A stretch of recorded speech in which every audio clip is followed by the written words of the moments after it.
attempts to woo the mountain have been proven to be futile with this landslide win in Ol Kalou, that it's time that he focuses his energies elsewhere, probably Luo Nyanza and the western side. Do you agree that the mountain is gone? No need to bother with them. First of all, when you look at the appointment of Professor Kindiki, he was not made a deputy president on account of his political capital. He was made a deputy president on account of his capacity to be loyal to the appointing authority. Earlier on, when people were voting for who was supposed to be the running mate, we are told the only reason why Mr. Rigiji, although he was unpopular with the people said to be in that room, was on account of his capacity for grassroots mobilization. So that is an important point to note. And then number two, the hospitals Fanyamambo talks about, hospitals are run by governors. They're not run by members of the National Assembly. So if there's a crisis within an hospital in Kenya, the first port of call is to ask your MCA or your governor why they have capacity challenges. Although again, it said that the national government maintains a lion's share of the budget for policy conversations. In my view, to become president of Kenya is 50% plus one.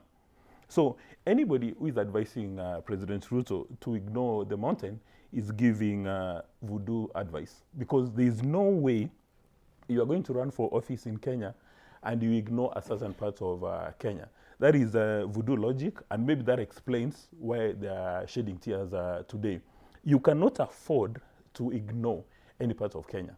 First of all, when you become the head of state, when you are the president, when you are head of government, you are a symbol of national unity. So there is no way President Ruto is going to ignore any part of Kenya. Right now, the Ol Kalou win, there's going to be a lot of misinformation and disinformation around it. But in my view, when he goes back to the drawing table, because right now, as suggested earlier on, he's boiling over with fury. Eventually, when he settles down and he recrafts his 2027 strategy, he will know that you cannot afford to ignore Mount Kenya. You remember what happened during the last election? You recall the earthquake moment when Musalia Mudavadi and Wetangula said they're going to work with President Ruto. That was a very critical time that changed the tide of the Kenyan political space. You remember then, President Ruto, then Deputy President Ruto, had invested a lot of resources in Mount Kenya. So if someone had told him, you've got a Rift Valley block and you've got Mount Kenya, forget any other part of the nation, then that would have been a nightmare. So in my view, he has to go back and ask himself, what really caused this defeat in Ol Kalou? And people, everybody now is going to be associated with Ol Kalou. Even people who never played any role, you will see, because we are told success has got many fathers or even many cousins. So everybody is going to be associated with that. So in my view, he cannot afford to know that. Yeah.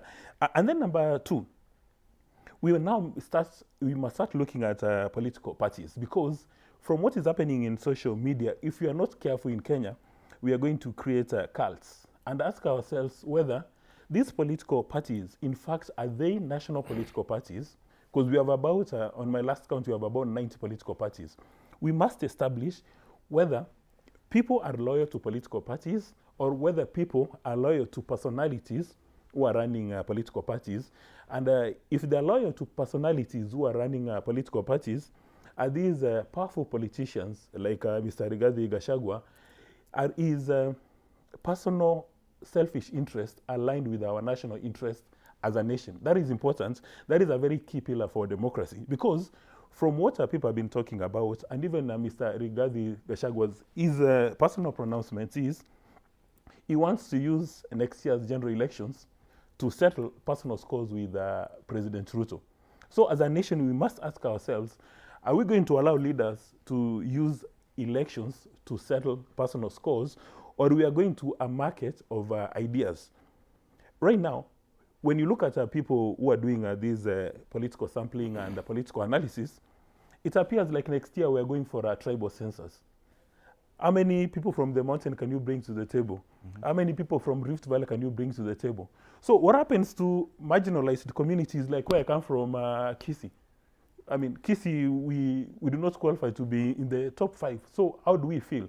And in my view, It may be a bit a pill to swallow for Kenyans, but we must proactively start voting for ideas and run away from personalities. That is number one. And then number two, we must vote with our selfish interests in mind. Because if we don't do that, believe you me, our neighbors, Uganda, Tanzania, Rwanda, Burundi, will soon overtake us, because it appears like we are giving ideas a wide berth and voting in for personalities. And finally, we must not be misled by politicians, because if you're looking for somebody who is very crafty and who is very clever, it's a politician, as has been demonstrated by Donald Trump in the US a few hours ago, and has been demonstrated in Ol Kalou. Right. Vajamambo, there's something else we're not considering, that this is actually the very first member of the National Assembly for the DCP party. Yes. It has a number of MCAs so far.